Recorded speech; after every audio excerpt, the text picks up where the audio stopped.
Story about a butcher in New Orleans who murders people, grinds them up and sells them as meat. Many years ago, in New Orleans, there was a German man named Hans Muller who owned a sausage factory. The couple were very hard-working, but Muller was growing tired of his wife.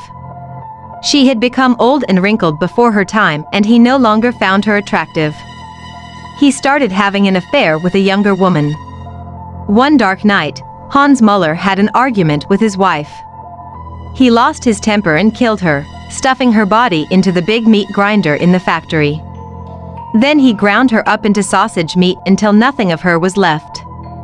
To keep his evil deed a secret, he told everyone that his wife had left town.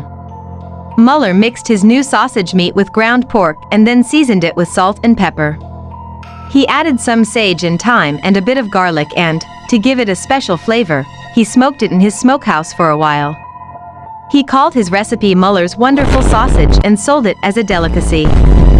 There was such a demand for this wonderful sausage that Muller was sold out before he knew it.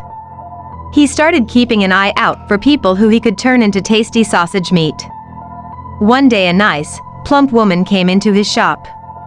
Muller knocked her out and ground her up. Another time, a fat little boy came by. Muller picked him up, shoved him into the grinder and turned him into minced meat. One by one, all of the children in the town began to go missing, and so did their kittens and puppies. Nobody had any idea of what was really going on. Things went on like that for years, but Muller started getting lazy. Customers began complaining about finding bits of bone and cloth in their sausages. One woman even bit into her sausage and found a gold wedding ring. His girlfriend heard the gossip and broke up with him, telling him she didn't want to see him anymore. One night, Muller was working in the factory when he heard a mysterious thump. Thump. Thump. Coming from his boiling vat.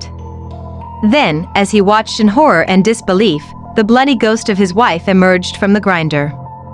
Her head was crushed to a pulp, her brains were dripping down her face and her eyeballs were hanging out. Muller started shrieking in terror and fled from the place. The neighbors heard his screams and wanted to know what was going on.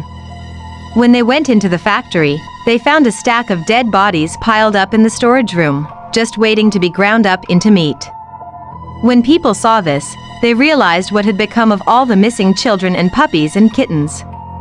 The neighbors called the police, and when they arrived, they found Hans Muller cowering in his factory, screaming and crying and waving a big butcher knife around. He was raving like a maniac and kept saying his wife was coming out of the sausage grinder to get him. Muller spent the rest of his life in an insane asylum and eventually committed suicide. The ghost of his wife was never seen again, and neither was his wonderful sausage meat.